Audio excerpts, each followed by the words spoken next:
چرا به حرف من گوش نمیدین؟ امروز میخوام در رابطه با رابطه مقعدی، واکسن زیگیل تناسلی و سردرد بعد از زایمان باهاتون صحبت کنم. سردرد بعد از سزارین، من بارها به شما گفتم سزارین جراحی بزرگه و مریضی که مرخص میشه باید استراحت کافی داشته باشه.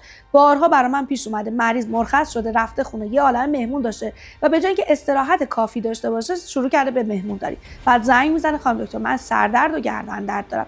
پس استراحت و مصرف مایعات کافی جلوگیری میکنه از گردن درد و سردرد بعد از سزارین. مریض اومده به من میگه خانم دکتر من واکسن 9 ظرفیتی زدم ولی بعدش نوع پرخطر رو هم گرفتم. خیلی وقتا مریضا میرن به خاطر 1 تومن 2 تومن ارزون تر بودن واکسن رو از جای نامعتبر میگیرن و چون حالا واکسنی که گرفتن تو دمای محیط اومده مونده و یا قاچاقی وارد شده اون کارایی کافی رو نداره با وجود که هزینه میکنن و واکسن میزنن باز نوع پرخطر زیگیل تناسلی رو هم میگیرن. برای من خیلی مهمه که واکسن رو از جاهای معتبر تهیه کنیم. تو رابطه مقعدی حتما باید پارتنرتون کاندوم استفاده کنه. اصلا نباید رابطه همزمان مقعدی و واژینال داشته باشید.